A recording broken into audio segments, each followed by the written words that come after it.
Welcome back to another episode of It's Debatable. I'm your host today, Sebastian Pluvios, along with co-host Jalen Green, with returning guest Jock Severe, and our new guest Marcus Johnson. Welcome aboard to It's Debatable. How you feeling today, man? Appreciate y'all for having me, man. Shout out to y'all, man. Appreciate it. Jock, how you feeling? I'm feeling good. It's my second time on here, so definitely feeling comfortable this Appreciate you time for coming around. back. Jalen? Cozy as always. All right, so today we are talking NBA playoffs. It's around that time to where the stakes get higher. Teams are playing for more of a cause for the NBA championship. So we're going to start off first within the Eastern Conference. So I first want to start off between the number 1 seed versus the 8th seed matchup with the Boston Celtics coming in at 64 and 18 and the Miami Heat coming in at 46 and 36. The season series between this series had Boston winning 3-0 against the Heat. So my question to y'all is, will the Boston Celtics cruise to the Eastern Conference? And I'm going to start with you, Marcus. Will they cruise to the Eastern Conference? I think so. Miami Heat, it's been tough, man. You know, they got a lot of injuries going on. You know, the scoring is, who's going to come from? No Jimmy there. People expecting a lot from Bam. I don't expect that much from him because I don't see his offensive game is, to a high standard at this point. So, Tyler Hero, he just came back. You got to grab a rhythm. That's tough to grab so late in the season, especially with all this pressure on you. It's tough, man. I can't lie. It's tough.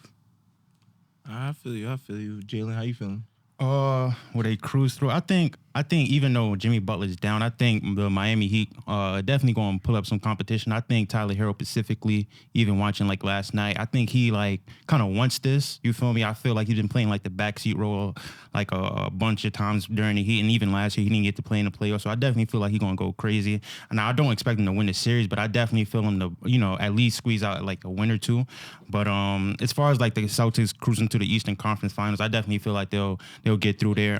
Again, after they get past the Heat, I believe they're going against either the Cavaliers or the Magic, and I don't even have either one of them winning the series either. So again, they're easily going to get to the Eastern Conference Finals. If they're going to win, that's really up to whoever gets to the Eastern Conference Finals on the other end. But I definitely feel like they're going to cruise through. They've been cruising through the whole regular season as well. The best regular season team, Jason Tatum, been playing well. Everybody's been playing well as of late. So I definitely don't see them really struggling to really get there, to be honest. So yeah. Got you, Jock. I agree with a lot of the stuff that Jalen was saying for sure. I think it's a 4-0, easy. I don't think the Heat.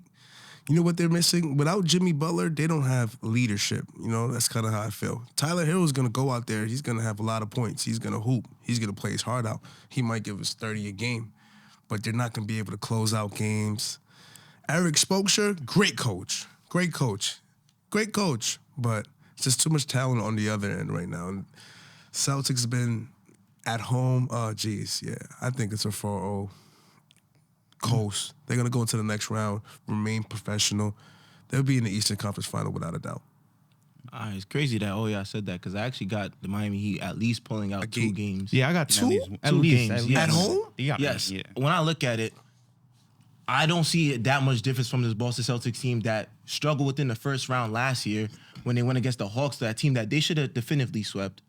They should have beat them 4-0. Are you forgetting they're missing Jimmy Butler? Are you forgetting that big piece? I'm talking about a Heat culture that's always, I next get man it. up Eric mentality. Spoelstra, I get it. They have a whole bunch of lineups they're putting out every game. They've been in this spot.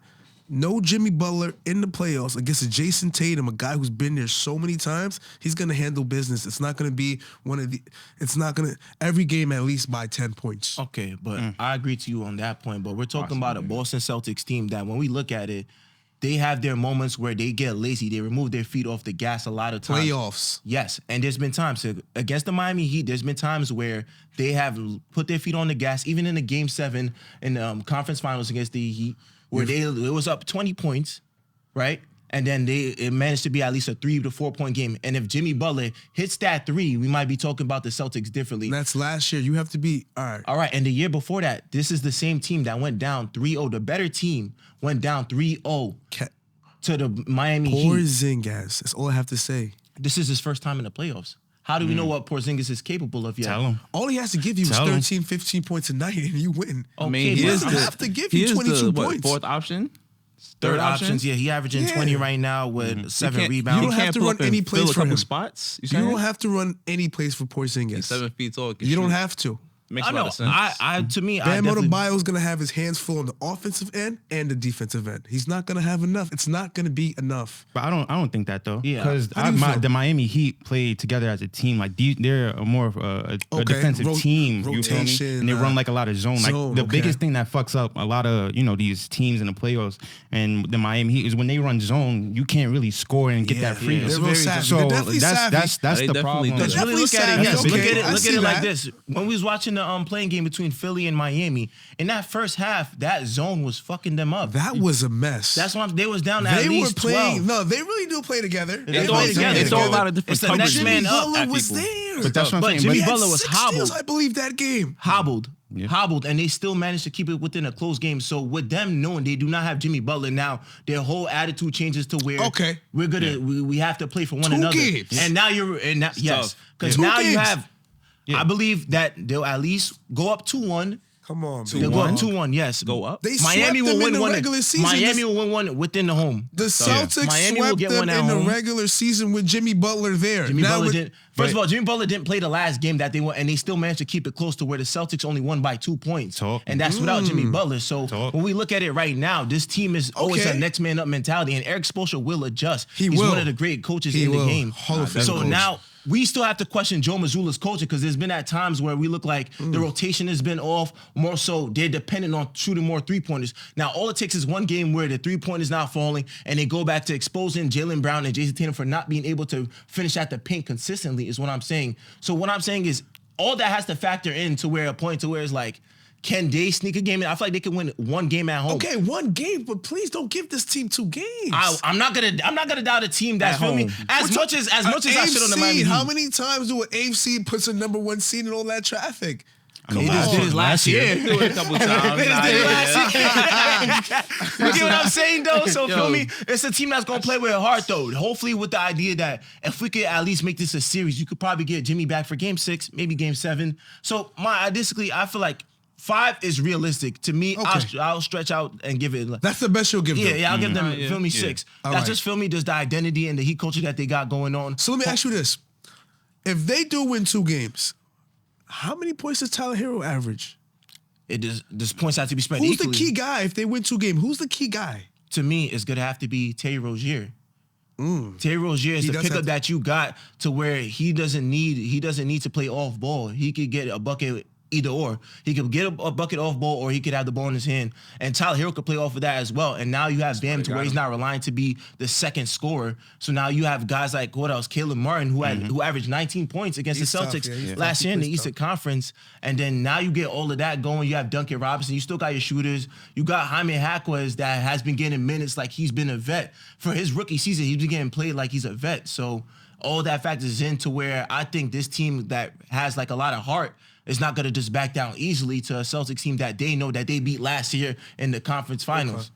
How do you feel about that Porzingis Bam Adebayo matchup?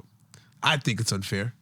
To me, I think that Porzingis could get bullied because it's not like Porzingis is strong. Porzingis is a skilled big. It's not like he's a Who dominant bullies big. him? Name one guy in the league who bullies Porzingis. I just watched Jokic drop step him and he fell on his ass and All right. Jokic dunked You're talking it. about the MVP. Fair enough. Okay, Fair name enough. another big But- man. He averages like $2 a game. What is Okay, it? but 1.9? an aggressive big like Bam Adebayo. Bam Adebayo puts his shoulders down and gets to the basket. We're talking about somebody that could easily get some points because Porzingis, he's tall, but he's lanky, so he's not going to be able to stay in front of somebody that's using their strength. So Yeah, we're and considering. we only know Bam Adebayo when he's playing alongside Jimmy. Now, when Bam Adebayo has to be number 1, we don't know that. We don't. With Can he Tyler fill Hero, those like shoes? this is what I'm saying. Though we don't have to like now with the Heat. They don't got these old people on the team no more. Like Kyle Lowry's gone. You're right. Jimmy Butler's gone. Like if you really look at it, it's really like everybody on this team is young. They like. This is our team now, like type thing. And they're going against the Celtics, so why not show out type thing? You're feel really me? playing with house money because you have nothing to lose at this point. You don't know when Nothing is to you. lose. You're an I mean, organization. but you're an Miami Heat. eighth seed again. But this is what I was talking about, and I wish Justin was here because I could tell him this is what I'm talking about. You can't have every year where this is a Cinderella story team to where we get in the plane and then we'll just try to make some noise. Certain organizations are supposed to be there. The Heat are one of them. I'm sorry, they are. Yes, The but without Celtics are one of them. Yes. The Lakers are one. Certain organizations are supposed to be there. And I agree with you on that, but I'm just saying this is a team that for consistently since this whole Jimmy Butler era has came, they've always had the notion that they're the underdogs or we're gonna fight back and claw our way back. They only had one successful year where they was the first seed and they fell short of that. Other than that, other years teams was looking at them as an underdog. So they always have this mentality that they're the underdogs to where we have to come, we have to show, we have to prove a point that we're the best team in the East, no matter what seed we are. So for this year, for them to not have Jimmy Butler, now you're just really playing with house money to where we don't have our main player, but we're going to go out there and still compete at the highest level. I like it. I'll give them 2. If they keep their heads up, I give them two games. If they keep their heads up and they don't get down on themselves when the Suns are going on these massive runs, these 10-0 runs and these 16-4 runs, if they don't keep their heads down and they keep fighting through it, I'll give them 2. All right, so just to close out this 1 seed versus 8 seed, what's your prediction on the series? I'll probably give the Heat 1 game, but I do think that Eric Spoelstra does a good job throwing a lot of different coverages at teams. You know, he's a very good adjustment guy. You know, he has a lot of experience. You know, on the backside of Pat Riley. Again, he's in the office too. He's in the practices. He's in the gyms. He's talking around. He's in the locker room. He's close by, so he's throwing a couple different hints at him. You know, because he's like I said, you know, veteran, big time. Pat Riley. You know his history. So I think he does a good job. But Boston is a very overpowering team. These days, you know, correct me if I'm wrong, Joe Mazzulla was the one that took them to the conference the finals, right? No, that was all Ime Udoka. Still a powerful team, you know? So with the addition of Drew Holiday, which I think was a completely terrible trade, sending him to the Celtics, making them the better team. I don't know why Milwaukee would do that, but... In the same conference. Yeah, I don't know why they would do that, but it's listen, I don't know why they would do that. I wouldn't give a Drew Holiday. That's just me, though. I'm a defensive guy, so that's my stuff. So But I do think that, you know, Miami, they could pull off maybe 1, but it's tough, you know, dealing with all those injuries. Guys like Cody Martin, I'm not going to rely on him, you know. Like you said, every Cinderella story don't happen all the time. That's true. What they had, those guys, you know, averaging about, 6-7 points a game, especially when you need to. You know, we didn't expect it now. Now we're expecting it, so it's a lot more pressure on them. So we'll see how it plays out. I figure at least. All right. So what's your prediction on this series? Well, I got the Celtics 6. Celtics in 6, and you have him sweep. Said it already. I'll say it again. 4-0. Business meeting. All right, then. So we just gonna have to wait. And see. Wait, what's yours? Oh, I said Boston in 6. I'm gonna remember this. I'm gonna go back to this video. All right, it's gonna I'm be gonna go there. back to this. It's a You're a business funny meeting. guy, man. All right, Business then. meeting. All right, moving on to the next series. We got the 2nd seed New York Knicks that finished 50-32. Let's fucking go Knicks. You're big on this. Against the number 7 Big Knicks seed guy, Philadelphia 76ers, who's finished 47-35. The season series between us had the Knicks winning 3-1. And with the return of Joel Embiid, who averaging 34 points and 11 rebounds, as well as Tyrese Maxey, who's having a breakout season, averaging 25 points, follow along with Tobias averaging 17, with the Knicks now having the Jalen Brunson, who is lead 4th in the league in scoring, I believe, with 28 points a game and 6 assists. Dante DiVincenzo having a breakout year, 15 points, and OG Anunoby, the late acquisition within the trade deadline, with 14 points. This team right now, I would have to say is hit their stride late within the season, as well as the Philadelphia 76ers had with the return of Joel Embiid. You know, they was somewhat in the plane looking like they was going to be like a 9th seed or 10th seed. Joel Embiid comes back, had a meniscus injury, I believe, had surgery, came back, and now this team is floating, and now they're getting their groove back. I believe they're 8-0 now since his return. So my question is, who will have the better series, Jalen Brunson or Joel Embiid? I'll start with you, Jock. I'm gonna go ahead and say Embiid. Why? Because there's expected more out of him. Jalen Brunson, you know what? There is no Julius Randle. Who's gonna have? That's a tough question. That's a great question. Who's gonna have a more impactful series? I gotta give it to Brunson. The way Brunson gets to the middle of the floor so easy, to the top of the key, to the in between game, it's crazy. It's crazy. I'm gonna go Jalen Brunson. I see him flirting with a triple-double every night. I see him flirting. Hold on. You think he's getting like boards? 6 or 7, that's flirting, right? 6 or 7 is not flirting. Fact. 6 or 7 is flirting, right? It is right there. All right. We got OG running the wing. He could get a few boards. He can get a few boards. Everybody box out. Yeah, more so like where everybody 5? box out and then the point guard. I get you. I get you. Yeah. But definitely 10 assists, right? Yeah, I could. He is the best. He is one of the best corner 3-point shooters In OG, in OG. correct. I love him. I watched him since he was in Indiana. I love him. He's in the corner. He gets to the middle of the floor. You gotta help because he has the in-between game. He gets to the rim. He can draw a foul. Oh, he's gonna dominate. Who's gonna guard him? That's a good Who question. does the though. 76 have in the perimeter who's gonna guard Jalen Brunson and give him some trouble? Kelly Oubre? Okay. How do you feel about that? Kelly Oubre on answer Brunson. that. How do you feel? About Kelly Oubre. Kelly Oubre guarding Jalen Brunson. Who else are they gonna put on him, right? Can't put Maxey on him.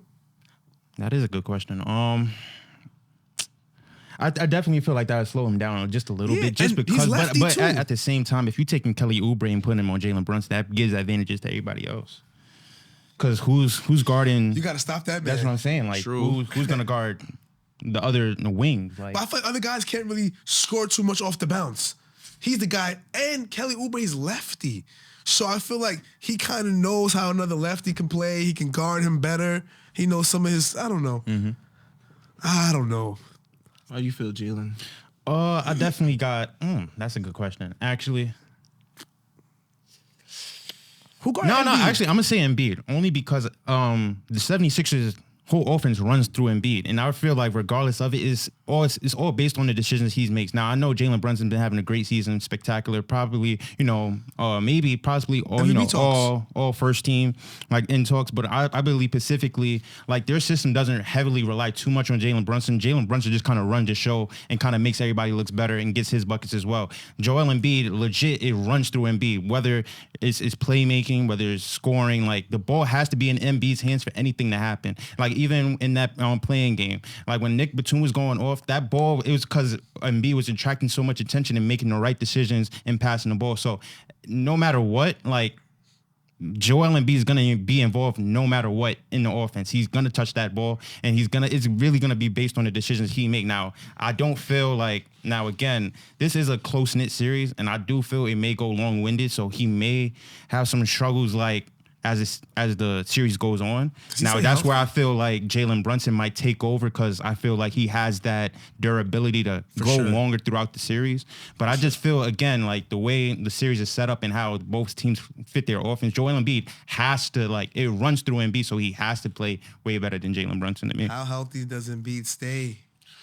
Only time could tell. Because you know the Knicks play that tough ground and pound defense. No, they definitely do. How man. healthy, and this is a rivalry. And They're I going to be definitely playing look real tough. I see the way the refs were calling the games in the playoffs. Does he stay healthy? Well, I haven't seen Joel Embiid healthy for a full postseason because even last year when they went against the Brooklyn Nets, he missed, I believe, like after the first game, he missed the last. See how he gets? Yeah, so they had to sweep him in order to keep that season going longer. Brunson will be there. Brunson will be there every single game. That's what I'm saying. He'll be there. Well, I'll go with my take. Let me get Marcus involved, bro. You've been awfully quiet over there. How you feel? Who will have the better series, Jalen Brunson or Joel Embiid? Individually, I could say probably Joel Embiid.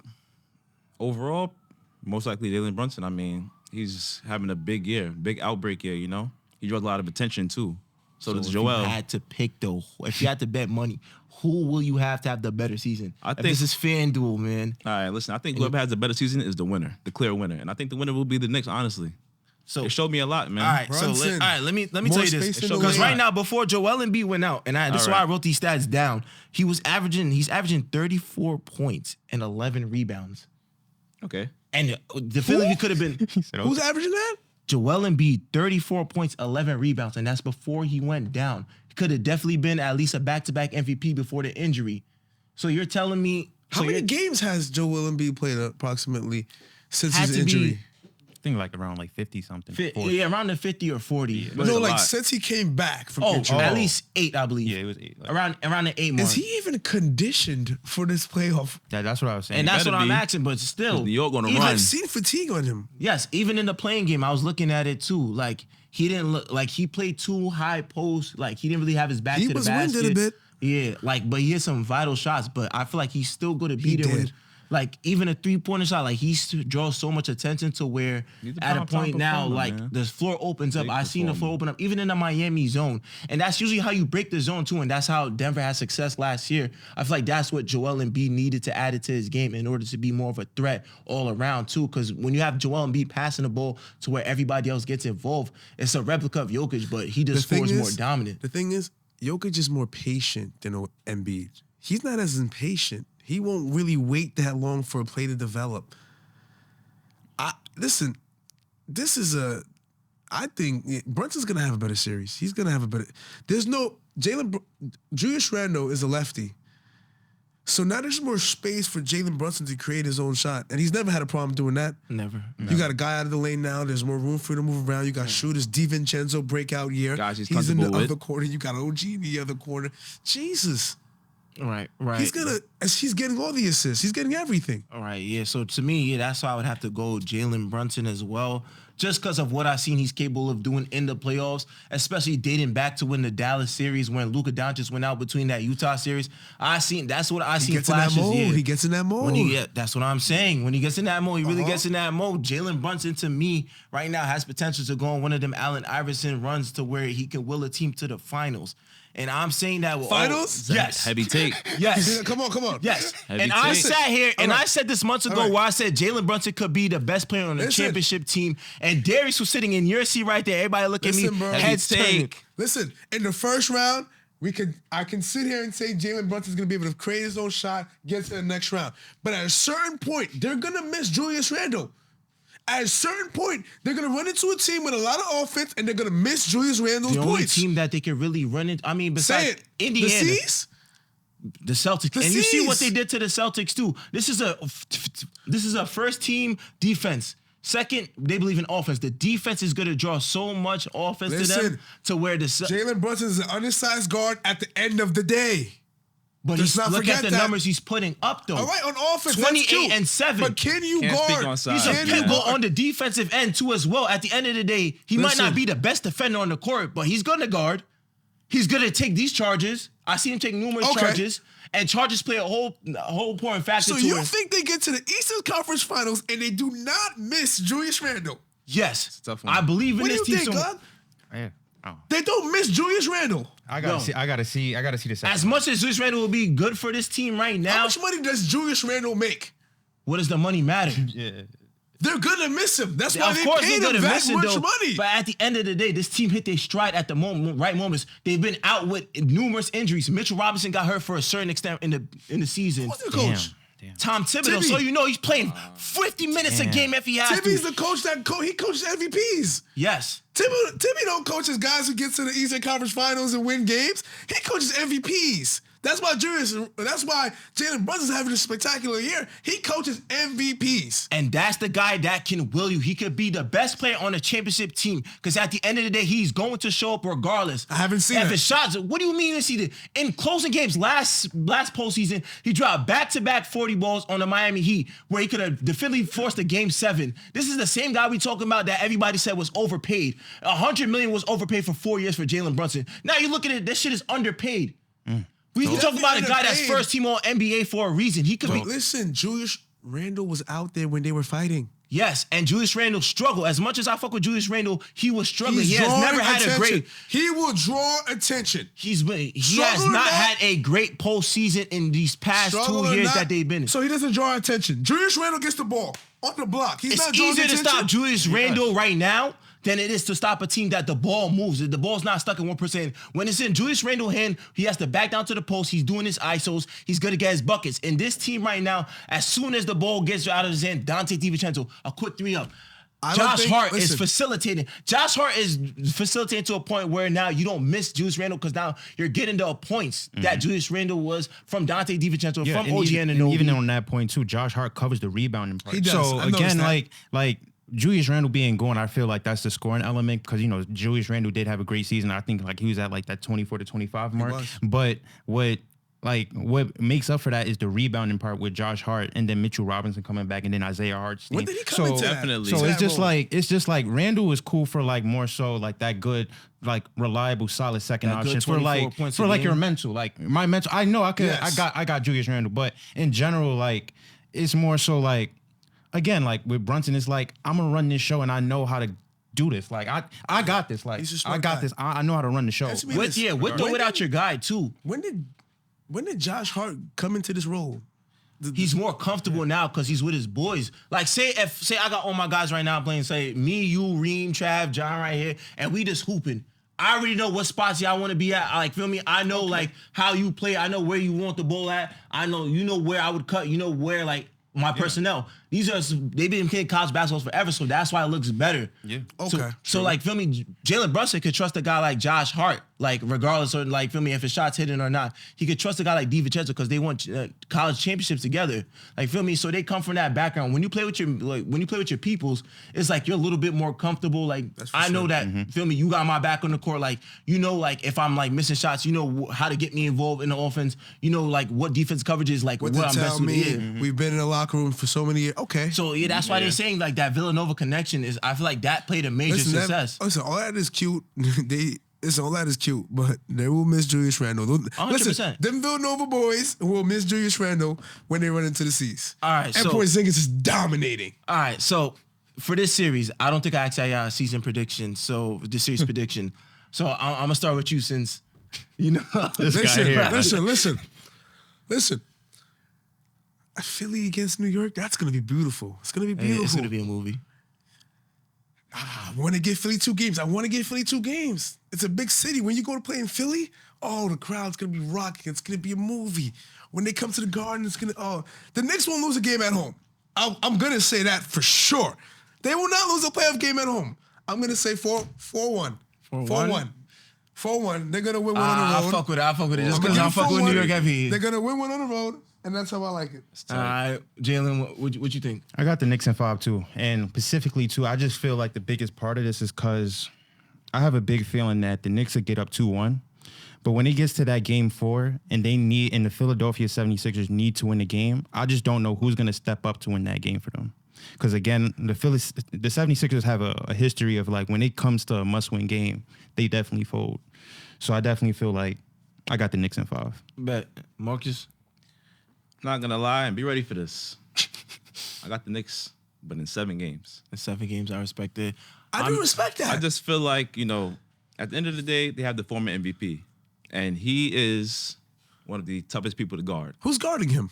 That's You what I'm have saying. to throw a mixture of You got to throw a mixture. Hartenstein, They're gonna Mitchell Robinson. They're going to send a lot of double teams I see towards his way. Hartenstein guard him pretty tough. Hartenstein He's a tough is guy. coming to his own. To me, and he's due for some fucking money. Because at the end of the day, he's due for some Okay. fucking Nah, money. yeah, Let's it's time not to get get paid ahead of soon. ourselves. No, he's due now. for some money. Listen, there's 100 guys that could do what Hell no. does for To $10 step million. in this late of the season Trust when a me. starting big man went out, tough. and for him to even come to at least give the same type of product and productivity All right, that he's his giving. hunger, his heart for the game. To me, I like him That's over where he'll Mitchell get his Robinson. money. That's where I he'll like get him his over money. Mitchell Robinson. I'm not gonna lie. Because his heart for the game, that's where he'll get his money. And he has a little bit more offensive skill set than Mitchell Robinson. So I see why Mitchell Robinson came back and he still got him in the starting lineup. So, but to me, not to get off topic, so I'm just going to say, I'm going to give the Philadelphia 76ers their respect. I'm going to say within the 6-game series, just because I feel like Embiid could probably go off for at least one of those games to where maybe the shots are not So falling. answer me this. All right. The Knicks are going to play 2 games at home to start the series. Right. Yeah. They're going to win them both? Well, Yeah. of course. All right, now they go to Philly. That's tough. Because you said 4-2, right? Yes, 4-2. What happens in that first game in Philly? First game in Philly, Philly wins. Okay, the crowd goes crazy. Everybody's lit. Okay. Now they come back to Philly again. They play them. What happens that game? They win Knicks again? win. Tough place to The play Phillies in, win man. again after adjustments. No. I said the Knicks win. The Knicks win. They go up 3-1. 3-1. And to me, Philly comes to New York and beat them in the Garden for That's the what I'm closeout. saying. Yeah. For the closeout that's game. a, that's a, With that's a, Spike that's Lee. a, hold With on. Spike Lee there. Hold With on. Spike Lee sitting got you. courtside. That's what happens. Man, that nigga gonna be drunk as fuck. Let's talk about He got you is that there. what Hardcore happens? cap. Jalen Brunson at home for the closeout game, Spike Lee in the front, and they lose. It's gonna be too much hype. I think to me they personally, lose. it's gonna be too much the hype. mecca of basketball, man. How much they Tough. lose by? In a tight one, because at the end of the day, these games are gonna be competitive all around. But So I'm they gonna- completely stun everybody in the Garden. And Yes. they beat us. you act like it's not gonna happen. Like what the hell? All So right. they're just gonna go perfect in the at So home. now answer this. So now we lose that game. And now we gotta go to Philly. Now they're confident. We headed out to Philly and my son. and we beat them. Yes, Jalen Brunson closes out. Jalen On the road. closes out. Yes, on the road. Are the Knicks better on the road or at home?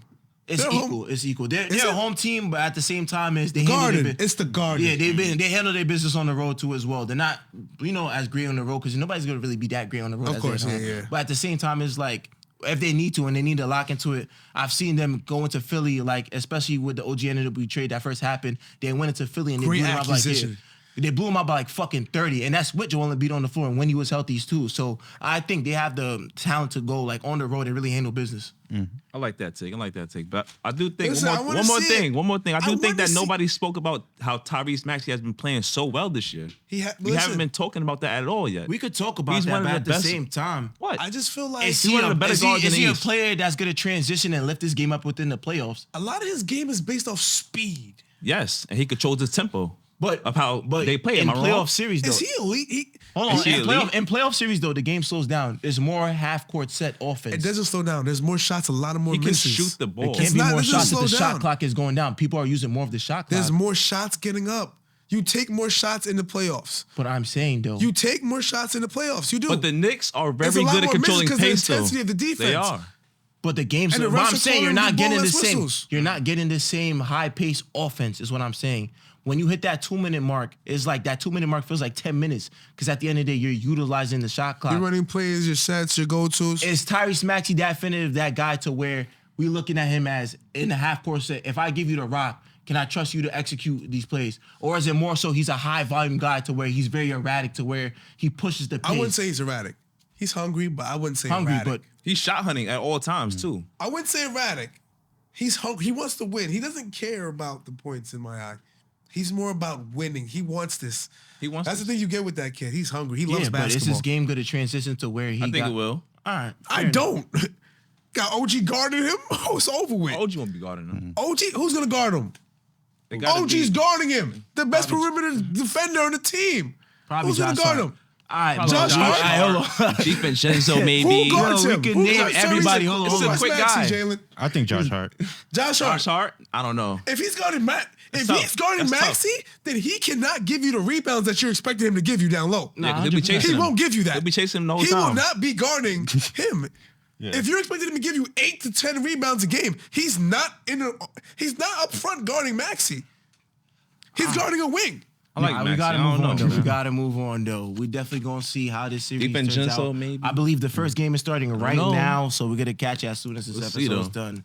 All right, moving on to the 3rd seed versus 6th seed matchup with the Milwaukee Bucks that finished 49-33 against the Indiana Pacers that finished 47-35. The season series between these teams, the Pacers won 4-1. All 5 meetings, including the in-season tournament semifinals. So my question for you is, can the Milwaukee Bucks win without Giannis? And I'll start with Jalen because I haven't gone to you. Yeah, they could definitely win without Giannis. I definitely just feel like, just for the sole fact of Dame, I definitely feel like Dame specifically, and he has Halliburton guarding him. I think he's definitely gonna cook, but it's just a matter of them winning the game now. Again, I definitely feel like Damian Lillard is gonna show up, but again, it's up to other people to show up as well. You got Brook Lopez, the Bobby Portis, Chris Middleton. Chris Middleton again. I feel like he's severely underrated because again in playoffs, I seen him like go 1-on-1 with KD and give him like 30 and be the sole he's missed a reason. step. Be the sole reason of them winning games. Like when it comes down to the clutch and they won that championship, that ball was not in Giannis' hand. That ball was in Chris Middleton's hand. Facts. He got in that midi, got in that post, and gave people work. Now again, you feel me? He's missed a step. Can we agree? He's But- missed a step. But it's the playoffs, and you got who like How many games has he Nobody- played since he's been back? it don't matter, bro. You think he's It's ready? the Pacers, bro. They got nobody guarding him. He gonna go to work. He's gonna go to work, bro. Like I said, now I definitely feel like they're definitely gonna, crazy. they definitely could get past the Pacers. Now I feel like the thing with the Pacers, it's their first time going into the playoffs. They're definitely a fast team. Definitely like to score the ball often. In the playoffs is definitely a half court offense. So I definitely feel like they're gonna struggle specifically. And Halliburton again, he's gonna have to become a scorer. And everybody, he can't have these 10 assist games. Like everybody else, like him having 10 assist games means everybody else can't get their own bucket now. Like Pascal Siakam could kind of get his own, but everybody else gonna have to find their own way. And Tyrese Halliburton is gonna have to score 1-on-1 with Dame. Like again, they did the in-season tournament, but this is a whole different thing. So, and there's a new coach, Doc Rivers. We got to see how he makes his adjustments. But I definitely feel like the Bucks can win just off the sole fact that the Pacers are kind of inexperienced, and you have 2 experienced people in Dame and Chris Middleton. All right, Jack, how you feel? Listen, the Bucks win maybe 2 games. They don't get past the Pacers. Listen, the Bucks are in at the 3rd seed strictly due to how tight the East are. They're 2 games ahead of the Pacers. And they're in the 3rd seed. The Pacers are the 6th seed. I feel the Pacers play extremely fast. They're confident. At home, it's beautiful. They lost a lot when they traded Buddy Hill in terms of spacing and the assist ratio for Tyrese Halliburton. But I don't know how confident Damian Lillard is or how hungry he is knowing I'm missing Giannis this whole series. Middleton has missed a step. He's slowed down since his injury. He slowed down this entire year. Listen, and they have this new coach that came in midway. He's having struggle coaching. I don't see them doing anything special. They're definitely, this is going to be a beautiful game to bet on. If you're looking for an underdog spot in the Pacers coming in at the 6th seed, this is a beautiful game to bet on because I don't think the Bucks will have enough. They won't have enough. The chemistry on the Pacers. Tyrese Halliburton's dad is going to be sitting behind the hoop. He sits on the other side. He sits on so in the 4th quarter, he's under the hoop. He'll be there. Oh, man. It's going to be special. They're going to have home court advantage. Wait, they don't. No, the Pacers will have home court advantage. They beat them in the regular season. No, 5 but matchups. It's seeding. Playoffs, bro. Oh, it goes by the seeding? It goes by seeding. Yeah. So 2 games in Milwaukee. You think they beat them? What in the happens first there? game? 2 games in Milwaukee. They split the season series and they beat the 1-1? Yes, In 1-1. Milwaukee. Yes, Now they go back to Indiana. 1-1 again. 1-1. You think Damian Lillard could pull his team together and win a game in Indiana? Yeah, so I'll just give my prediction. I think Okay. I got the Bucks in 7-2. The Bucks to win the Bucks in game 7, outright. Yes. To win the whole series Yes. outright. At the end of the day, you're gonna have to guard, and this Pacers team has not been able to play no type of defense throughout the whole season. And Tyrese Halliburton has had a step slow ever since the playing season. He's hurt. It's not they don't play defense. They just play super fast. Yes, but where's that gonna get you when the game slows down? Who else is gonna score besides Tyrese Listen. Halliburton? Tyrese Halliburton is special when he's full pace, where they're putting up 140 points, 150 points, and I feel like that's why they're like number 1 or 2 within the league in points per game. But when the game slows down, what can Tyrese Halliburton do in the half court is what I'm saying. The game plan against the Bucks, every time the Pacers play the Bucks, play extremely fast. Brook Lopez cannot run the floor.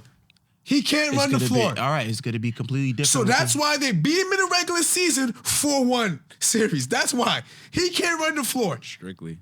And they're going to be coming up and down so fast. But in the playoffs, everything's not a fast break. That's what I'm saying. It's not a fast break, but the coach is telling the kids, he's telling the guys on the team, we're going. We're what going. team in the playoffs has won strictly off of fast breaks and pushing the tempo? Fast teams. There hasn't been. You have to slow the game down at some point. Golden State's not considered a fast team. Golden But State in has a half beautiful court. half court Wait, offense. In a half court. In the half court as well. Yes, in the half court, and that's where they were deadly too. Because at the end of the day, though, Stephen Curry, you still got to guard from anywhere. You have to kick out to Klay Thompson, and even when KD was there, you got to kick out to him. And those are people that can still score in the half court, and they have sets that they run too. How good are Indiana sets to where we say that, all right, we can trust them in the half court? Can we trust Halliburton in a half court set to where? You know what? You make a great point. I don't know how special the Pacers are in the half court set. And when the game is fast paced, that's where they're putting up these Siakam? 100%. No. Can we trust him to get his own shot Yeah, bro. in the playoffs? Bro, that boy got a ring. He got a ring, but he's playing alongside Kawhi Leonard. Nah, but he got 30 against Draymond that first game in that half court. You feel me? Okay. He know All how to right. he know how to get his. Like, you feel me? I kind of trust him a little bit with the ball in his hands, getting his own bucket, getting his own points, because he, again, like throughout like those playoff series, he's been shown to get his own bucket and being reliable second But option. the way with the Pacers play, he doesn't have the ball in his hands. The ball's in Tyrese Halliburton's hands, and he's kind of getting everybody involved. It's not really Siakam coming off a pick and roll. Yeah, because nobody create their own shot. Like Pascal Siakam's the only one that created it. Now, how well does that translate into the playoffs when you don't have a lot of guys that create his own shot? Tyrese Halliburton, the way he shoots, it's tough for him to create his own shot at times. Now we're gonna see. Hold on, let me get Marcus' take on this. So let me hear you. What do you got in this series and how many games? I got the Pacers in 6. I think they're a really fast team. I think that, that So determines just a lot. disregard anything we just said about the game Honestly. slowing down. Yeah, no, I don't. I have my So- own opinion about it, and I feel like the Coach is Pacers saying in we're 6. running. Yep. Coach is Okay, saying they're we're running. running. They score a lot of points, and overall, a lot of games they played this year, they scored a lot of points. They're not going to change things now in the playoffs, right? No. You don't. Why would they? We're But going to listen, run and we're going to do You don't what's listen, change, listen, but listen, the game listen. changes around you. It changes, The but game changes. Now you're playing Listen, more strategic. I'm watching now 3 coaches guys are take making 20 shots adjustments. apiece. You think for a 7? Hold on, I just want to ask y'all think for a 7-game series, the Pacers could put up 100 and like 10 Yes. points, 115 points, Yes. where games in the playoff goes under to like 98 to 95, 87 to 93. These teams are locking in on what sets you're running. You have a 7-game series to scheme on the team and figure out what their strengths and weaknesses are. Their strength right now for the Indiana Pacers is pushing the tempo as much as they can and getting everybody. Tyrese Halliburton gets everybody else involved. You're going to need somebody to create their own shot within Listen, the playoff series. If the Pacers decide to slow their game down, they lose this series. can I say something? And then you guys are right. I just feel like the Milwaukee Bucks haven't been really good this year. I'm haven't. not a fan of Doc Rivers, to be honest. No It's disrespect. 17 Oh, and I love 19 him. He's with my the, favorite No coach. disrespect. I'm My not my favorite favorite coach right now is No 17 disrespect. and 19 since the Yeah, he acquisition. came in halfway. No disrespect. Please, Are we show gonna- him respect. I'm not a fan of Doc Rivers. Show him respect. You know, he just hasn't showed me enough. I think they did a poor job getting rid of, Coach Griffin, but that was a personal franchise decision, No, I agree I'm with not you on in that. there, but I just feel like that the Bucks haven't been good this year. They haven't won a lot of games. They're in the 3rd seed. Like bro said, the East isn't that good. And they're in the 3rd seed winning 49 games. Any other conference they would have been in on the other side of the town, on the other side of the world, they'd have been, what, 10th seed, maybe 11th seed with Maybe these amount of even games. the playoffs. They're only They 2 have- games ahead of the Pacers. A lot of these teams are going to attack Brook Lopez, honestly. I've seen them come off the pick and roll and fly, go right to him. defensive. He was on Because he a blocked defensive shots. team. Because he sat in the middle. He's 7 feet tall. He blocked You're right. a lot of shots. He's a And great you cannot zone disagree guy. with that. He's a great great zone zone guy. and he can shoot the ball. That's why he plays. That's a the only great reason why he zone plays. But overall, guys are gonna go right at him. But hey, they're going to be running a that's- lot of zone. They I'll let you know are. that right now. And they're gonna It's going to be a lot of zone. they're gonna depend on defenses collapsing. How Tyrese Halliburton. Next man slides up, somebody's open. He looks over. I wish they Jalen's would- gonna How much availability is that going to be where we know that why not put Tyrese Halliburton in a position to where now you have to score, you can't facilitate. You could He take can that score. away. He can score. Listen, I have the numbers right here. In the 19 games after injury, he's averaging 15 points. right. 8 8 assists, right? assists, yes. We talk about somebody that when in the first half of the season, in the in-season tournament, we're talking about Tyrese Halliburton could potentially have been first team on NBA, second team on NBA. They started him in the All-Star game. So we're thinking that this kid is next up. After this injury, I don't know if it's because the incentives on where you have to play 65 games in order to meet your incentives to get that bag, make some type of all NBA team to where you get that money. So he probably was playing for the money, but in reality, though, he has not looked the same since the first half of the season. You're making so much sense That's tough. in terms of the struggles the Pacers are going to have. Where's the positivity from the Bucks? To me, I'm relying Where's it coming from? They How just lost long their does best Dame player. Is Dame even happy in Milwaukee? Fuck Nah, being that don't happy. even You're matter. gonna compete. This is the playoffs, though. To Dame Lillard right now, it has to be. I have to hold down the fort until Giannis Antetokounmpo comes back. If. To where, He comes back. That's what I'm saying. But there is no scheduled time. There has been no reports of him missing the whole series. So you have to play out there. They have to play for one another Achilles until is he tough, gets man. back. You still got a guy like Pat Bev. Pat Bev is gonna be in Dame's ear. Gang, we need you to drop 40. We need that Dame time back. Dame Definitely. want Pat Bev in his ear? Listen. He doesn't. He doesn't. So we're gonna say Dame is a Nah, I don't competitor. say that. He's a competitor. He's done it in Portland. You're right. I'm sure he'll do it this time around. he has to perform. At the end of the day, you came to a team wanting to win a ring, and now you're gonna ride the coattail of somebody that's not there. It doesn't make sense. You have to hold up your end of the bargain until your best player comes back. If not, then it looked like you were just waiting for him. You just riding the coattail of Giannis to get a ring. You have to hold your end of the bargain. We have not seen Dame and Giannis Okay, you're connect right. on a certain time. So now this is your opportunity with a team that's seasoned, that has a championship pedigree, to where now you could put on a show to where I'm going to hold the fort down until the MVP, the Giannis Listen, Antetokounmpo, the Finals NBA championship. And even going on that point, Dame been by himself and on the Blazers many times, and he's gotten he at least has gotten out the first round. Damian Lillard is not one of those players that's a like a good scorer, a good regular season person, in just a first round exit. Like he carried the Blazers to a Western Conference Finals He's a fighter. by his dolly. Like He's a fighter. That's what I'm saying. So the Pacers, Come But on. what about the effects of Doc Rivers coming in midway? They're under 500 since he's been there. What about that? I mean, that's effects? cool. That it sounds good on Do you paper. trust him It as a sounds coach? bad on Playoffs, paper, though. but again, like it's like to me, I'm just saying it's the Pacers, bro. Because you're thinking about the organization. It's just me, bro. I'm You're thinking thinking about about the recent team years' that's at hand. organization. I'm thinking about the team that's at hand that is Yeah. fresh. A lot of fresh faces are going to be in the playoffs compared to a team that's been seasoned, that's been battle tested, and that has multiple players that has a ring on that team. We're looking at guys like Bobby Portis that knows what to do. Brooke Lopez. You could say Brooke Lopez is going to be slow. They're going to pick on him. But at the end of the day, the That's game tough, slows man. down, It's really though. tough. You got a Chunking it guy off. like Jay Crowder, too. The guy, there's a hard-nosed, rugged defender. That's the 3-and-3 Crowder. guy. Malik You know Beasley what? got to space the floor. Jay Crowder hasn't done shit all season. You're making it sound good. Please. You're making it sound beautiful. Big You guys are making it a sound. big percentage of Milwaukee's offense comes from Giannis Antetokounmpo. But Am I lying? But that's what I'm saying, though, He's too. not But there. He's the spider. with Giannis not having the ball in his hand, now you have the ball in Dame's hand, Where's and you Bryson have Ford? you got Bobby Portis and Brooke Lopez on the perimeter. Both guys who can It's shoot. Dame's world now. Like we don't have to wait for Giannis to You're drive right. into the paint and just wait for him, and Dame just sit there look dumb. Like it's gonna be Dame. It's gonna be Dame and Chris Middleton. I feel like they'll have more freedom. I love the way you're painting it, but Chris Middleton, he's lost a step. He That's hasn't true. been, he hasn't been the He's lost a same. step. He hasn't been the same. You'll Sorry see, to bro. say. All right, He's so lost a step. I to get say. you. All right, but we got to move on, though, unfortunately.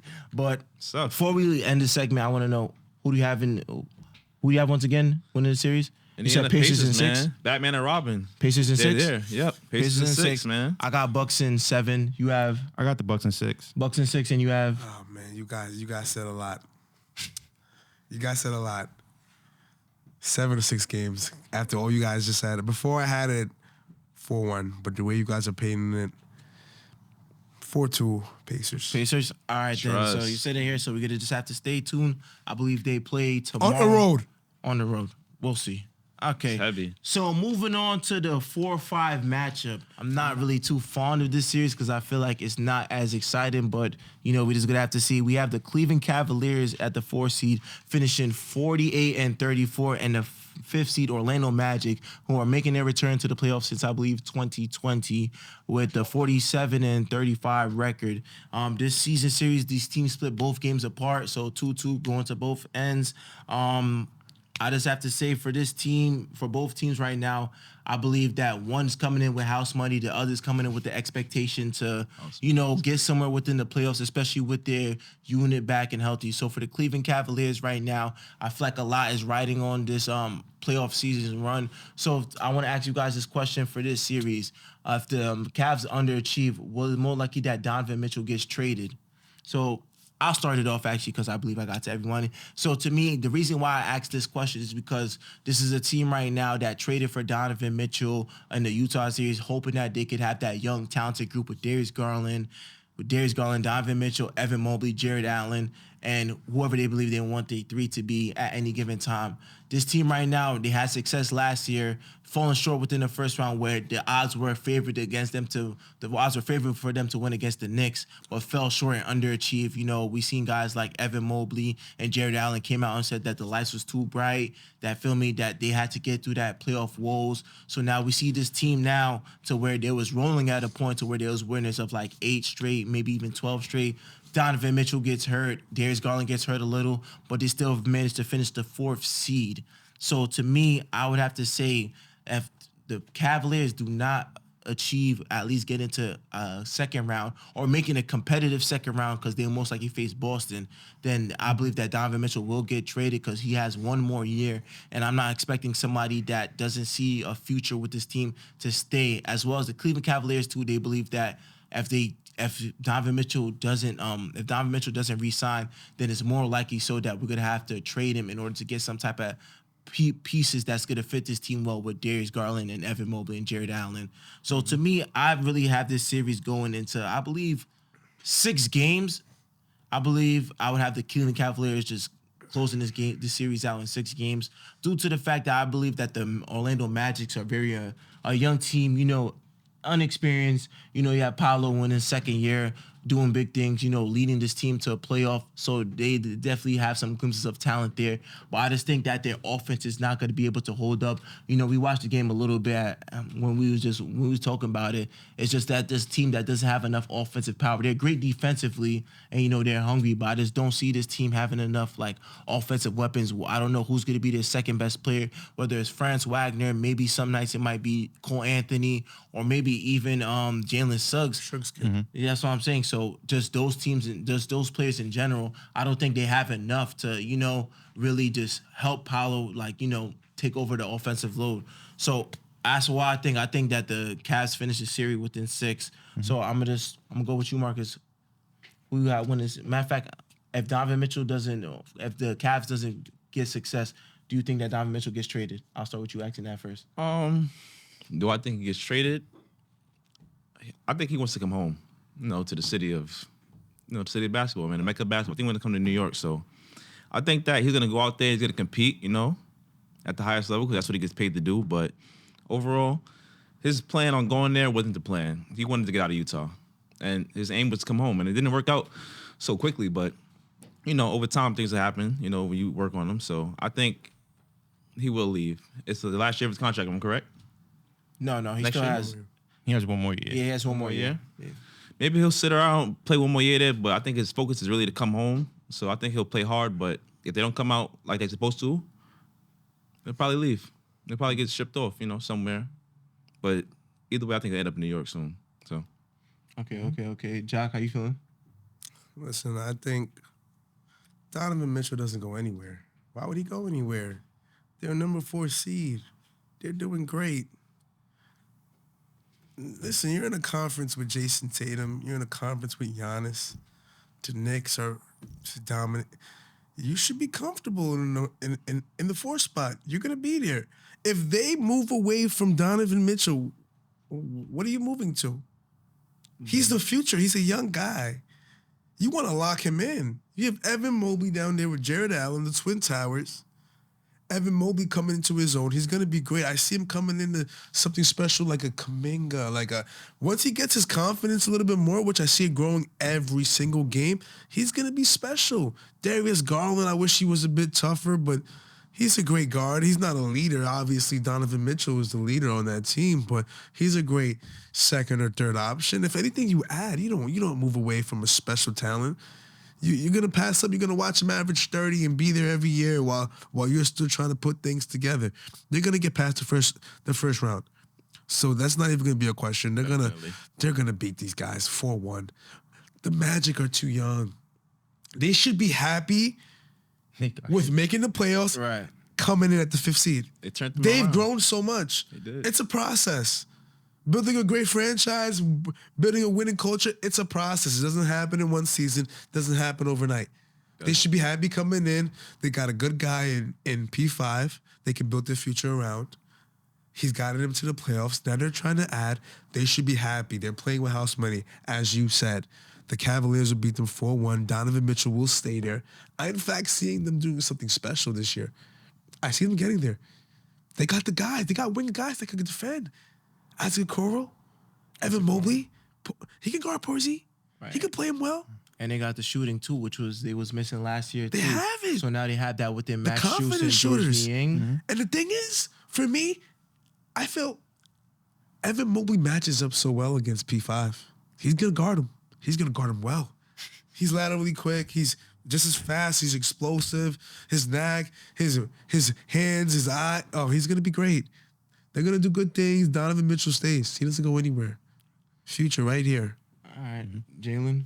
With Donovan Mitchell, I said it before, like I feel like if he does not leave, they might trade one of those 3 guys just in case to keep him there. Because again, like it's hard to really recruit people to Cleveland and have like really people stay there long term. So again, if they really have faith in Donovan Mitchell like that, I could definitely see Jared Allen being traded, or maybe even potentially Darius Garland, probably just for a better situation for him, because he hasn't really like I believe he had like an all-star season prior to Donovan Mitchell being there, but ever since then he's been kind of struggling with Donovan Mitchell on the team. So he could possibly be traded, but I definitely feel like Donovan Mitchell can just for Donovan Mitchell too, I really feel like he's not even in his prime yet. He's around that 25 age. I definitely feel like he wants to be in a bigger market and kind of want to have more success, like the Jason Tatums and the younger people of his age. Because he's been in the playoffs in Utah and been nothing but first round and second round exits. I think he wants more of a conference finals, a bigger moment type of thing. So I definitely feel like he wants a bigger situation. So he may be out of there. But just like Aster Jock said, I got this series going into 5. Again, I just don't rely on the Magic's offense. And again, even if the game gets close, I do feel with the tools on the team, I definitely feel like Donovan Mitchell is that type of person that could just carry them to a W. He's been there, right? And really like just win them a game. So and even the game today, like Paolo definitely had a great game, but at the same time he had like 9 turnovers. So I got the Cleveland Cavaliers in 5. 9 turnovers is what he had? Yeah, 9 turnovers. Mm-hmm. It's that first playoff See, game. but that's that youngness that you're seeing out of them. You got to go through those woes in order to like get better. You gotta There's a- live through it to get through it, playoff, man. yeah. You gotta live through it to get through it. Yeah. I just feel like they in the right direction with Paolo coming in. Second year playoffs, first year rookie of Fifth the year. seed. That's a big Too, yeah. that's a They big were turnaround. bottom of the Eastern They haven't been in the Conference not too playoffs in long ago, right? years. And the thing is with this team though, they haven't got the offense right. They've been baking off of defense. So that's not something you even got to worry about too, because you have the defenders. You have the Jonathan Isaacs too. You got the Jalen Suggs that really picks up full court. You got Markel Fultz. I don't know how long they want to keep him there for, but I definitely feel like Markel Fultz has definitely been like, He's an you know, interchangeable guy, yeah. though.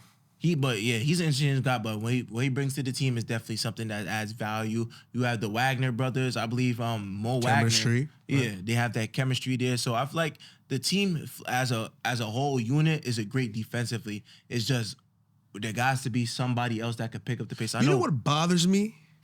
That Frank kid. Frank Wagner. He started this France, season. yeah. I'm sorry. He started this season so well. He is on the decline He when got- they need him the most. He did get injured though. And he's never came back to say they need him the most right now. Not And fast. this guy, he doesn't show up. The confidence is even in his face. And when you get to that tough, end of the man. season, It's though, like It's a some people stretch. are, it's hobbling. Like you're really crawling to the finish 82 line. games. So for him, It's he's tough. like, what? This is his 3rd year, I believe, too. Yeah. So just, I guess mentally, it's just like, how do I adjust my game to be impactful? I get that, but don't do that to us. Don't show us all these points. Don't show us that you might be special.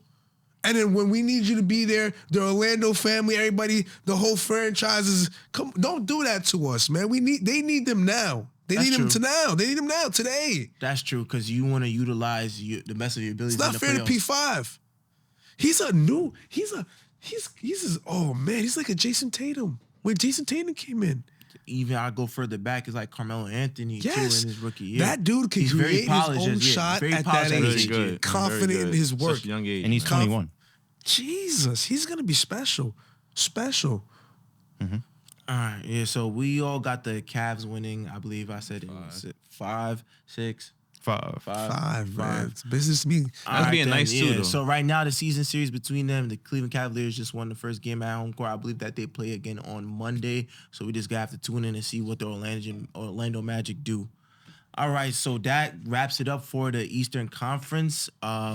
Right now, we're gonna definitely just jump right into the Western Conference. I'm gonna start it off quick. So, we have the number 1 seed, the Oklahoma City Thunder, that finished 57-25 against the number 8 seed, the New Orleans Pelicans, that finished 49-33, just beating the Sacramento Kings last night in order to finish in that 8th spot without Zion Williamson and CJ McCollum. So, the question I would like to ask for you guys is, can the Oklahoma City Thunder make it out the West this year? And I'm gonna start with Jalen. When you say make it out the West, like to the finals? Yes. Hell no. tough. I think, to me, honestly, even with this series that they have, I've had them losing against the Pelicans because to me, I just don't. I like the matchup with the Pelicans. I think Brandon Ingram definitely creates a problem for Jalen Williams. I definitely feel also too CJ McCollum having experience, and I definitely just like the 6'7", 6'8" wings that they have with Trey Murphy and Herb Jones and Najee Marshall. I definitely feel like that poses a threat to a smaller Oklahoma City team that has like a 6'5" Lou Dort, and like Jalen Williams is also like 6'5" in that area. So I definitely feel like they're gonna have problems defensively guarding them. But and also too offensively, I feel like Shai Gilgeous-Alexander is a great half-court player as well, and I definitely feel like it's going to be dependent on other people to be great offensively as well. And I definitely feel like Chet Holmgren is going to be a key factor in them trying to win the playoff series. Because again, having that stretch big against a Valanciunas who really can't really guard him, I really feel like he's going to really pose a threat for him. But just Josh Giddey, Lou Dort, and everybody else is really going to have to come up big for them to even like win games in the series. Now, I definitely feel it's not going to be easy. I have it going like 7 games, but I just trust the Pelicans more in Brandon Ingram ability to really carry them to a win. All right, Marcus, how you feeling? Pelicans, Thunder. It's tough, man. I think it's going to be a tough series. I watched the Pelicans. Who they played the first game? The Lakers, right? Lakers, yeah. I was not a fan of their offense. Like, I feel like they're really at a loss without a point guard, like a true point guard for real right now. It's just tough. I watched them just go one-on-one, kick, one-on-one. Like, where are you gonna go with that? Things are changing fast, especially in this Western Conference and the playoffs. It's all about how fast you can change things in such a short time, and that's a lot, especially in the playoffs. It's very big to make adjustments and stuff like that. So, but I'm a fan of SGA. I can't lie. I think he's gonna be the front runner for MVP this year, the 1 seed. That says a lot. I'm a fan of his game. I think he's a real pace controller. I think he's really good at what he does, scoring, But it's all about the other guys, too, and playing defense. Chet, Jalen Williams, those guys are going to play. Lou Dort, like you said, those guys are going to have to play, and coming through Brandon Ingram. He's not, 6'10", 6'9", can shoot, can get to the basket, will play defense, CJ McCollum, experienced guy. Zion is one of the hardest people to stop in the NBA. I've seen him. He's going to be there. He will be there. We've seen it. He's live coming up Zion tomorrow. Williamson's going to be there? Yes, he will be there. I've seen him. I watched him move LeBron James. I haven't seen We're talking about a lot of people move LeBron James. health-wise because he just sustained a back injury. He just got hurt. He got hurt in the Lakers game. He's not going to be there. After an impressive 40-point performance. Well, we don't know that yet. We don't know that yet. He's not going to be there. He won't be here for the first. Well, he's not going to. game. He's definitely not going to be here for game 1. All right. And game 2 and 3 are just still under evaluation too, as well. He as won't CJ be McCollum. there. Yeah, he won't be there. He's never been there. We finally got a taste of him. He gave us 40. We loved it. It was appetizing. And left the game in the fourth quarter. It's tough. This guy's not gonna be there. They got who's the center for? He's so special. I hate it. Valanciunas, and he's probably not going to get too much minutes. Schools because he can't move his feet. Yeah, the Pelicans have been moving more towards small ball too. Yeah, but so you have Larry Nance has been doing a good job. Yeah, that's what I'm saying. They're moving towards small ball. He's been doing a good job moving his feet, switching guys. So who you have? I'm gonna go. It's tough. No Zion there. I'll probably have to go OKC. I wouldn't lie to you because he's the big difference maker on that team. All right. He's the biggest difference maker on that team. Okay. 100%. I respect that. I like that. Okay, so Jock, how you feeling? Can the Oklahoma City Thunder make it out the West this year? Come on. Isn't the Clippers in the Western Conference? 100%, but anything can happen. No, man, no. The Clippers are in the Western Conference. Unfortunately for them, the Clippers are in the Western Conference Finals. So, no, they will not make it past the Clippers anyhow they see them. Listen, they're going to get past this first round. They have a great point guard. Chet is great. They play as a team. Josh Giddey's IQ is so high. They're going to be there. They're going to be special. Pelicans are going to miss Zion Williamson, of course. Ingram is a go-getter. I don't see much flaws in what he's gonna do. Lou Dort's gonna bother CJ McCollum. He's gonna bother him a lot. They're gonna get to the next round. I see them coming out of this first round 4-1. But nobody wants to see the Clippers. And Kawhi just had a few games. Ooh. Don't let Kawhi get a few games of rest. It's over with. I hear you on that. I got the Clippers coming out the West too. But for this season, what is your prediction on how many games and who won? Say again? For this series. You said 5. You said 4-1. 4-1? All right, then. Business meeting. Okay, yes. So that brings me to where I definitely do have the Oklahoma City Thunder winning this within 5 games too. I just feel like this team right now just has a very defensive-oriented mind, as well as the half-court and full-court offense too. I feel like not only Shai Gilgeous is averaging 30 on efficient shooting, leading the league in most 30 points in the NBA. But I do feel like a guy like Jalen Williams too has come into his own in year 2, averaging 19 points and showing you those flashes that at a point where Shea Gilgeous could take a back seat to him and where he could lead the show in the front runner. And as a guy like Chet Holmgren too, for his rookie year, what they like to quote it, because he missed that and had the full time to get healthy. He has definitely shown that he's a very trustworthy big, very durable, a very good rim protector, and can create his own shots too. So when you counter that in, and you have a guy like Lou Dort that is your 3-and-D guy that shoots the ball at a high rate from the 3 and can guard the best player on the team, that is just a recipe for just a team that's going to be very hard-nosed, that you're going to really have to work for every basket, every possession that you get, especially, too, I'd even mention that Shea Gilgeous, a guy that leads the league in steals at 2 a game, too. Yeah. So it's like this team they're right now. together. Yeah, it's a very good core. And I definitely want to shout out Sam Presti for this rebuild, too, because right now, for a team that finished at least 10th seed to come to be a first seed this season, winning 57 games, is where we're looking at this team like, can they remodel what the Russ, the Kevin Durant, and the James Harden, Serge Ibaka? Yeah, can they actually do that and actually seal the deal this year to where they have that future? You know how when they first went to the finals with KD, Russ, and Harden went to the finals, and this team's a reckon with for years to come, but they never managed to get the deal done. Yeah. This is a 2.0 of this team now, to where Sam Presti built through the draft. He got the right guys. He traded He's for great.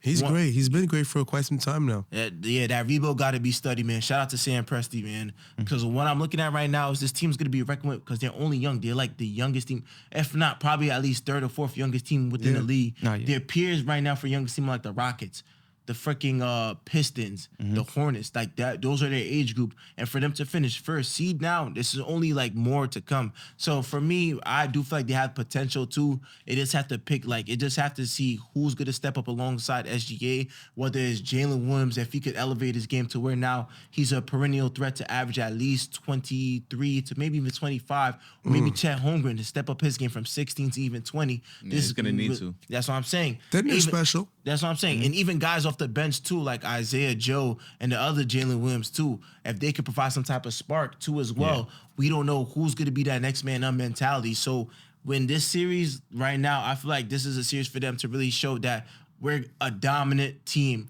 So we're not going to play around, especially if you don't have CJ McCollum and Zion Williamson. We're going to pack you up in 5 games. So I have this team beating them in 5 games. The only thing for me, that's the only thing, because the same points you make is the same points on their side, because they got Herb Jones, Trey Murphy, Jose Alvarado, like a whole bunch of young stars too. And I definitely feel like, and I said this to you before, I just feel like they're better with Brandon Ingram when Zion's not playing. Overall. Like him, More space. Like Ingram and Zion are not a real good duo. It's either one or the other. So I definitely we seen how they play with just Zion, and Ingram was on that bench.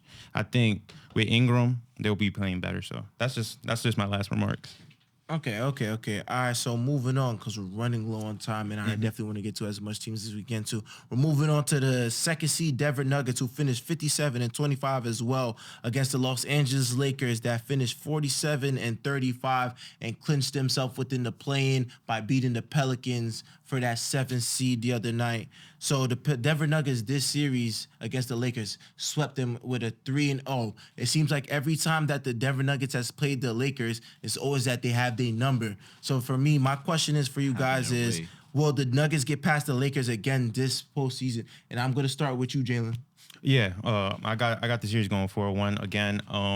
To me, it's not really more so a reflection of the Lakers, more so just props to the Nuggets, because I just feel like they just have a lot of positive reinforcements just for the Lakers specifically, because it's not really any mismatches on the court for the Lakers to really take advantage of and really for them to really exploit, and really there's no true weaknesses I see with the Nuggets that the Lakers are really going to exploit. Really, is really they would need a spectacular game from their role players with the Austin Reeves, the D-Lows, and everybody else for them to win a game. But again, with Nikola Jokic and Jamal Murray and then Michael Porter Jr., I just feel like at any point they could just really get hot and then win them a game. I really feel like each and every game, Nikola Jokic doesn't have to have the triple-double.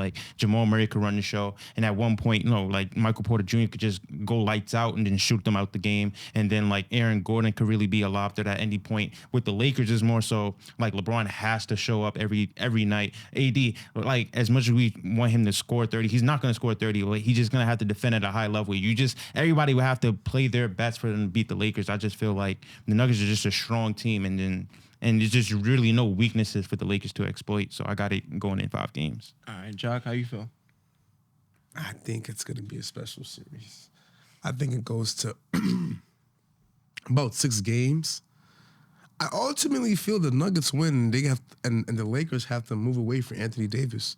This is a big series for Anthony Davis. Do we keep him? If the Joker dominates Anthony Davis, do we move away from Anthony Davis? Because now if we can't get past the Nuggets, we can't get there. We can't. I think the Lakers are going to play extremely tough at home. I don't think the Lakers win a road game. I think the Nuggets win the first 2 games without a doubt. But LeBron, come on, come on. I think they play extremely tough and win 2 games at home. Then they go back to Denver, and that's where it all falls apart. I think Anthony Davis plays tough. I want him to play tough. But the Nuggets, they're going to coast past. They're going to beat them. They're a championship team. They know what it takes. They played them before in the playoffs, I believe, right? Mm-hmm. They played Anthony Davis. He's been exposed and embarrassed. They're gonna be there with the Clippers in them. All right. What's for him, man? How you feel?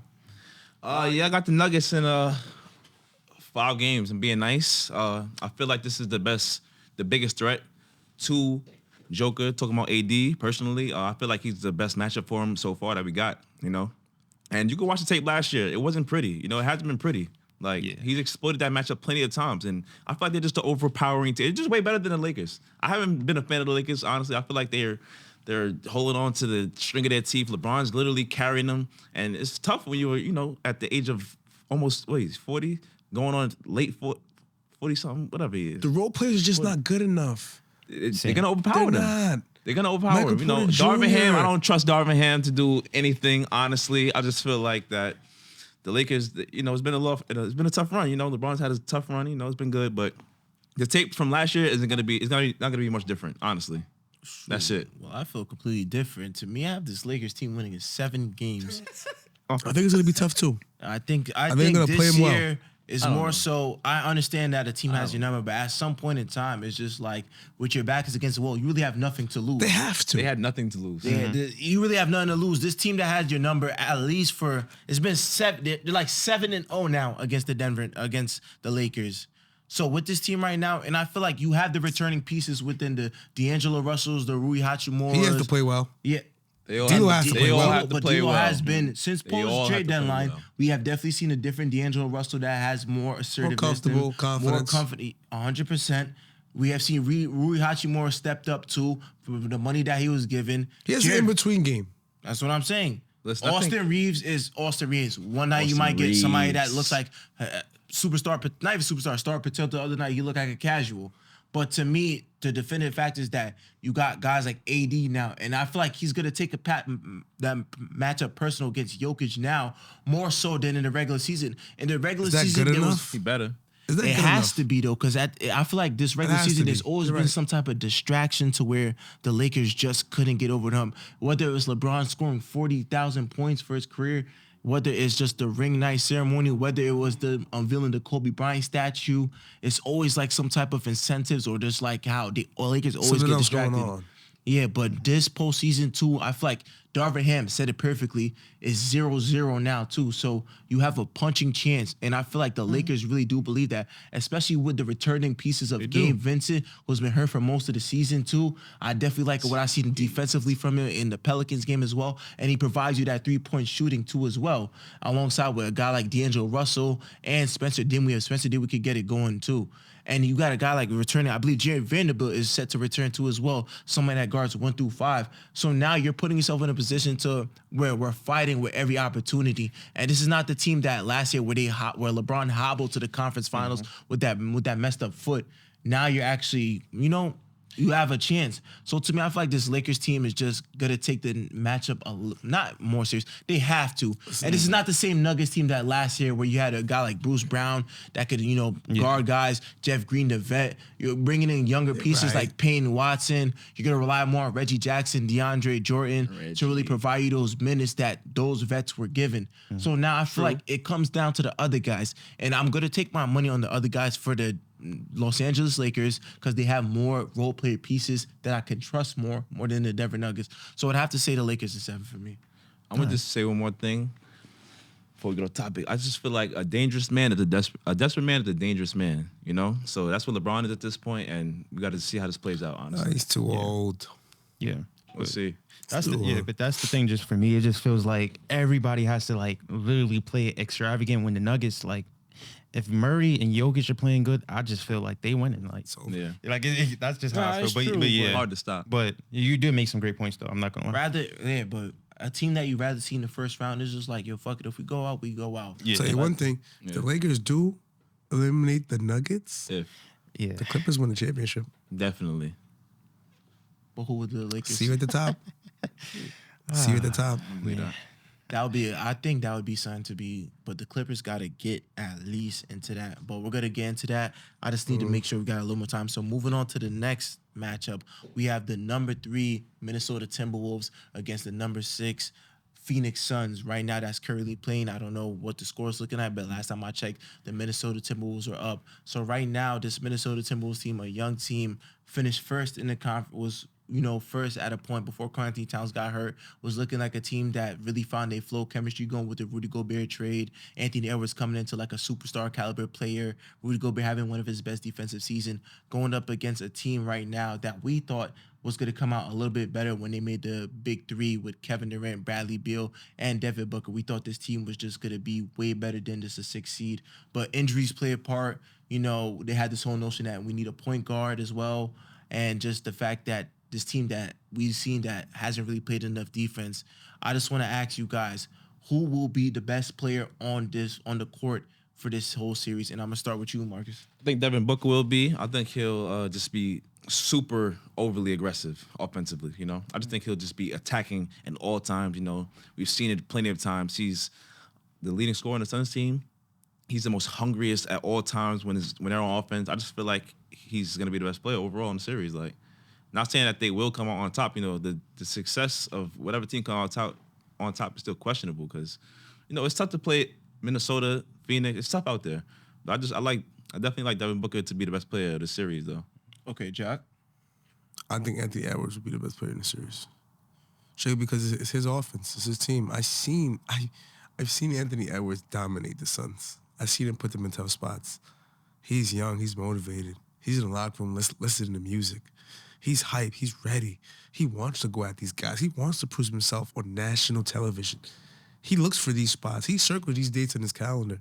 He will be the most dominant player on the court. And I can't give the most dominant player on the court to anybody on the Suns because there's so much talent. It's going to be spread around. It's not going to be KD goes for 40, D-Book goes for 40. When you got Bradley Beal, you got D-Book, you got a skilled big man, you got KD, the points are going to be shared. And Anthony Edwards, it's the ball's in his hands. He's the guy. They look for him for scoring, facilitating, to do it all. They're not gonna win unless he puts up at least 26 points a game. I think he's gonna be the dominant player in this series. Yeah. To me, I think it's Kevin Durant. Only because I just feel specifically, even when I was watching today, Nurkic is going to get played off the floor specifically because he can't shoot.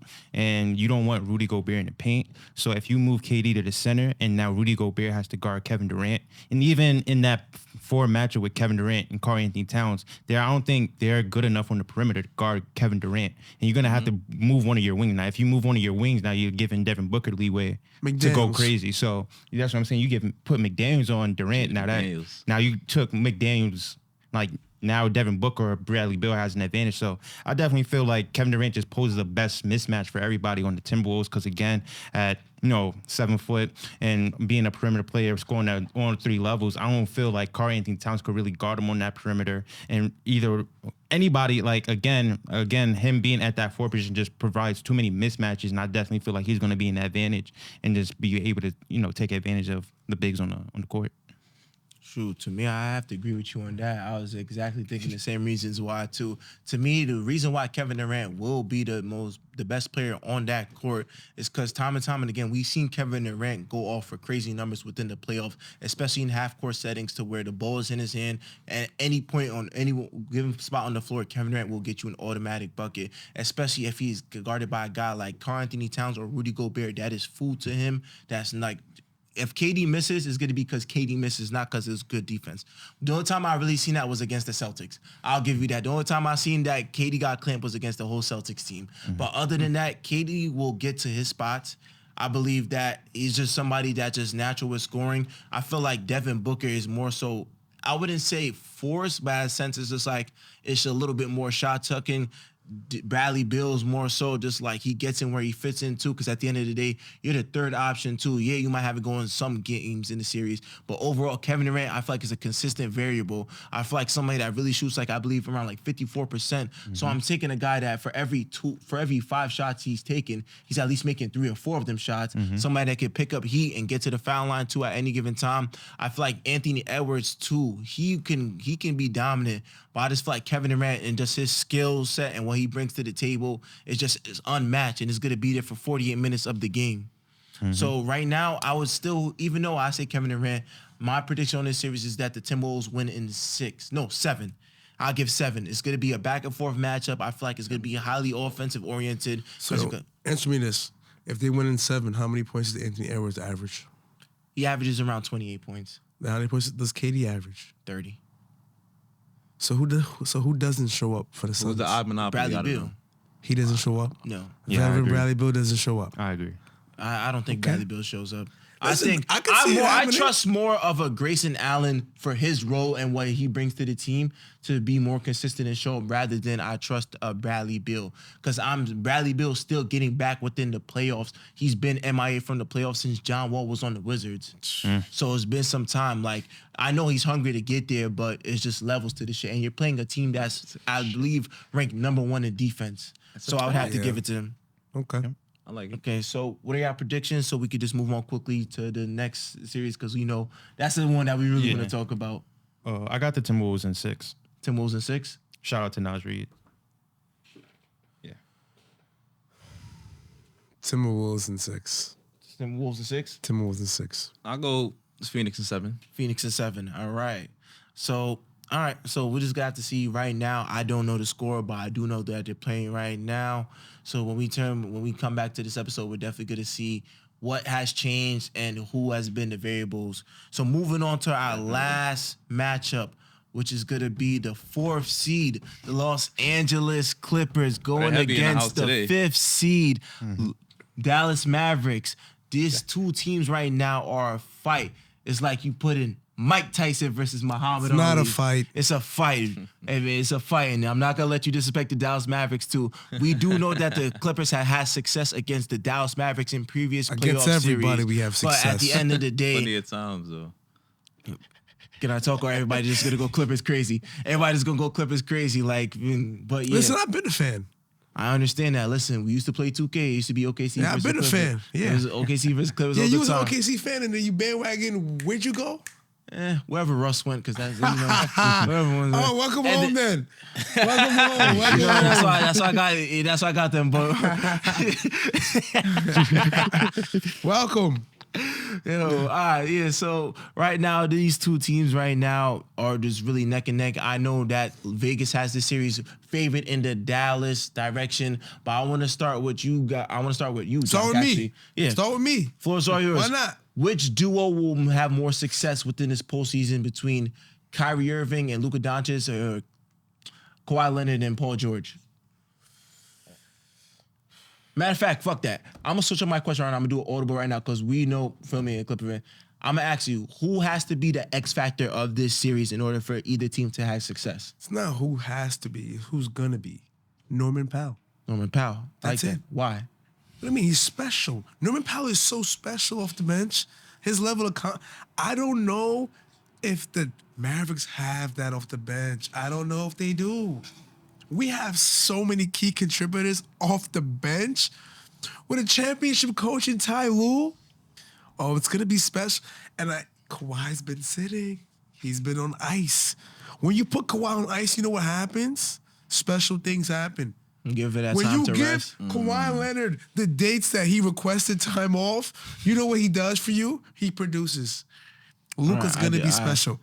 And I cannot deny Kyrie Irving's game. That left-handed, bro. That should cost us can't. some money. I cannot deny the talent on the Mavericks. Leadership talent in James Harden. Leadership talent with Kawhi Leonard. People say, oh, he's not vocal. He's not vocal. He's a leader. He's been there in spots. He's been in the finals MVP. He's a leader. Russell Westbrook, leader off the bench. We have so many veteran talent, and I feel like that's what you need. That's what you need to win a championship. That's what you need to get there. Ty Lue's been there. He knows the steps we have to take to be ready for the spot. He's going to put us in those spots. Kawhi Leonard's going to hit his shots. Offense still run through him. Even though he might not be the most skillful guy on the team, like a Paul George or James Harden, he's a businessman. He gets to his spots, hits the shots, a man of consistency. I like that. We have a Paul George, a guy like him. We have to run no plays for Paul George. Why? A guy who can create from anywhere. Why? James Harden, a guy who can create his own shot. I think he draws the most fouls from three with that left hand of his. Zubac. I know y'all see he's creating that little hook. He's coming into himself. He's gonna be worth some real money after the championship run. Zubac is gonna be worth some real money. A man can dream. We have the owner. He is the most supportive. What owner you know? You know what? Both owners are gonna be there. Mark Cuban is gonna be.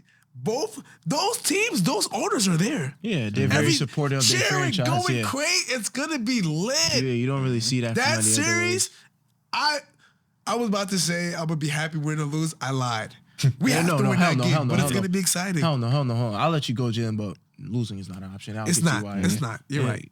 Floor is yours, Jalen. Oh, yeah. For me, it's definitely Russell Westbrook just because he just covers a lot of areas, whether rebounding, scoring, assisting. Again, to Jock's point, I don't really feel like the Mavericks have another person that could cover that. And just, again, even in the event they run small ball, like having Russell Westbrook on the opposing team when you're running small ball is like hell because, again, he doesn't play like he's 6'4". Like, he's exactly, he's 1 through 5. And we've seen it last year, too, in that Phoenix series. The man was almost, I think he grabbed like 13 boards by himself with just him and Kawhi, and he willed them to a win. Exactly. So, again, I just feel like is the most important person is Russell Westbrook. But I do want to shout out Paul George because, again, I just feel like with Paul George on the Mavericks and 1 through 5, I think it's all mismatches for him. I don't really feel like anybody can contain him one-on-one.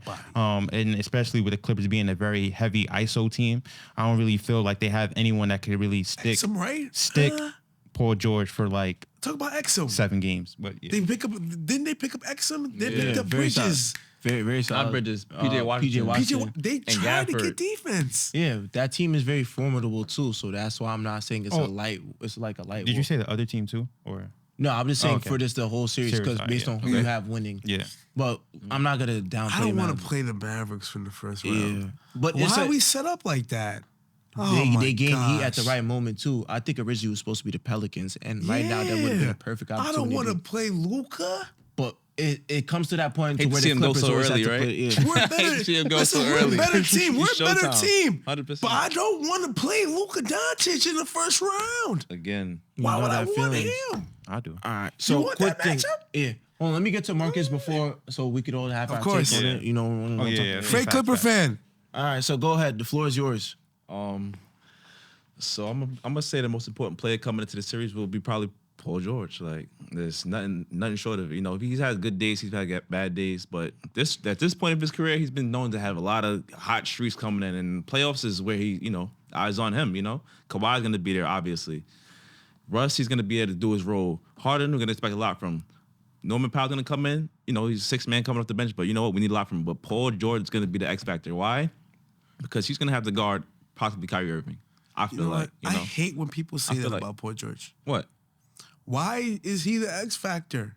Because if he doesn't have a good He's series, a guy you don't run plays for him. So don't. how can he be expected But of the so thing about much well, the thing if about you don't Paul run George plays for him? is he's been known to have inconsistencies in his career. But hear me this. Unfortunately, If he has. you don't run plays for a guy, All right. how could the expectation be so high as for a guy like Kawhi Leonard, where Because you run plays, because- you run sets for him to because get you're open and expecting- shots? You want me to answer that? I answer that. Because at the end of the day, that's still your number 2 guy.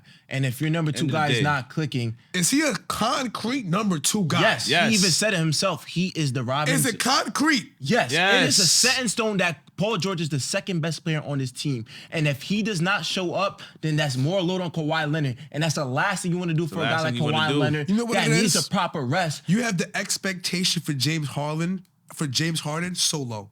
No, because I'll get you in that Can't- point. you can't. James Wait, Harden hold on, is a hold on. former You MVP. can't. Yes, Paul George Hold is on, not. but hold on. Things Do have- not hold Paul things George to have that changed. Are you accountability. done with your take? Are you done with your take? You have Paul George? I got Paul George as my yes. All All right, Just so said let about me to get to go the off. point because About to my go. expectation has to be James Harden. And to your point, All right. everything that you said, All right. and then some more, because at the end of the day, he's not going to be number. He has to be the best third option that he could possibly be. I Listen. can't have a lackadaisical James Harden that's been sugar coated in the second half of the season. His numbers have been horrible in the second half of the season, and I cannot take the fact that if James Harden does not show up, and now we have this thing where Kawhi Leonard has to do all this just to get by the Mavericks, because it's only going to get tougher within this playoff series. So James Harden has to be the best number 3 that could be. Yes. That means what we've seen in the Philly series to a certain extent, to where he has to have at least a 30 ball or a 40 He has to ball. play. He has He's to a play. former MVP. He owes a big Paul game. George does not have that And that's what accolade. I'm saying. He The wanted to be there. expectation is on James Harden.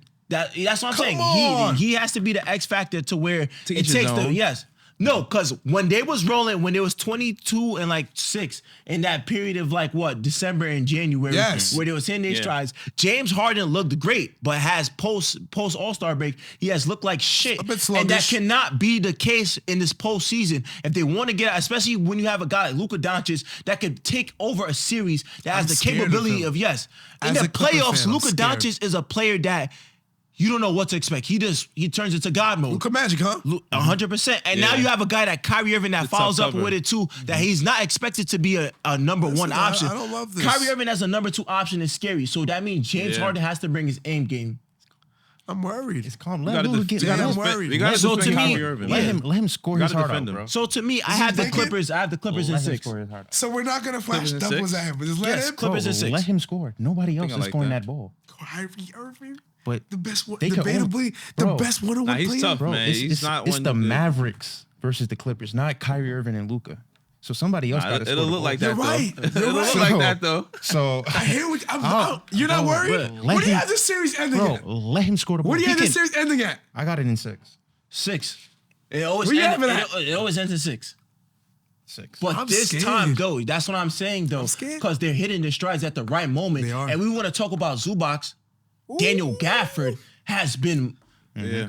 Daniel Gafford had a He's consistency special. for 30 He's playing better. consecutive field goals He made. buys into his role. Yeah. And the That's the thing thing about is, you're not leaning towards Derek Lively, too. He's going to be just there off came the back. bench, too. Oh, yeah. Yeah. Young and inexperienced, there's Yeah. no expectation for But him. I a don't guy talk like about Luka him. Doncic just needs the right role players around him. So now, if he attracts that, that's the thing. You don't understand. Don't say if he attracts, because he will. That's what I'm He saying. increases everybody's play level too. I- man. I So don't even that's want- why I need James Harden to step up, because this series is going to rely on him on, Harden. and the productivity that he Let's brings to go. this table. I understand Russell Westbrook. Russell Westbrook is going to beat it regardless. He's going to play with heart. There's no expectation for Westbrook. There's no expectation. Guys Norman off Powell- the bench in the playoffs, I feel like there's no. You have expectation in your franchise guys, the guys who have accolades, individual accolades. I feel like those are the guys that. It's on Kawhi Leonard. but he's going to be there. James Harden, I feel like there's more pressure on James Harden than Kawhi. Yes, there's more pressure He's on a him. former 100%. MVP. It's not only that, it's the fact that he asked to go to LA, the fact that You know what, he you're- was done with the Philadelphia, the fact that we last seen him in that game sat 7, out. he shit the He's a big bed. time- The man had Oh, 11 God. points in the game 7 against Faded. Boston, to where definitively if him or Embiid doesn't get a slide either, but both of them play like shit. And James Harden has that history to where he has been shit in the most crucial moments. Game 6 against San Antonio, they thought James Harden got drugged. They thought he got drugged. Yeah. I've seen James Harden shit the bed too many. Not even piss the bed, Oh, shit the man. bed, bro. And I can't see that. I really don't. I really can't sit there and see that. Yeah. And then just the fingers blaming. Oh, me and B need help. Or this, that, and the third. Oh, coach didn't let me be the guy that I'm supposed to be. Tyronn Lue's not going for that. Tyronn Lue's a great coach to where I can never bash Tyronn Lue for something. There's games where Tyronn Lue, I'm like, you might have done this better. But Tyronn Lue is the king of adjusting as a coach. Yes. So it falls I like on the him. player's hands. So to me, the most important guy, fuck everybody else, I know they're going to show up, is James Harden. James Harden, Harden, we need you, baby. I'm lefty, you lefty. We need you. 100%. We need you. So you said Clippers in 6, Clippers in 6, I think, Clippers in yeah. 6. No, I didn't say Clippers in 6. I said Clippers. I think they'll win the series, but I think they'll win the 7. I think Seven. Seven. Lue will I'm do a on good 7. job doing a lot of different coverages at Luka, like he's done in the past. You know, he'll have a plan for Kyrie Irving, and he'll just watch out for the other guys. You know, those guys can stretch the floor, they can shoot. I think P.J. Washington has been doing a great job. Now that he's in Dallas, he's been looking way better these days. Tim Hardaway Jr. has to pick it up, but we never know, man. All But I got right. Clippers in 7, man. Right. Clip Nation. Thank you. Clip you. 'em.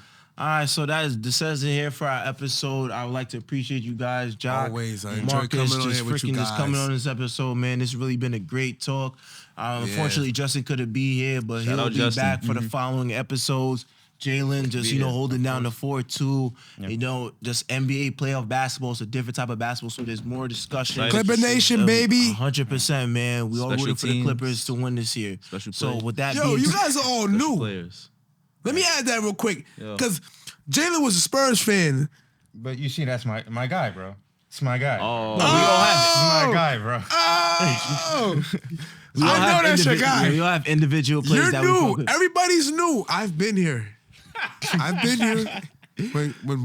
I've been Yeah, here. so with that Yeah. being said, continue to subscribe, follow us on IG, TikTok, Twitter, follow Justin Jones Paints for more updates about the podcast. We will come back. We'll have all the guys back for this more NBA content. Stay tuned for Battle Rap too as well. WWE is picking up too as well, so just stay tuned. Appreciate you guys, and that's it. special teams, special plays, special players. All right. Shout out Sketch. Oh, you already did. Good show, fellas.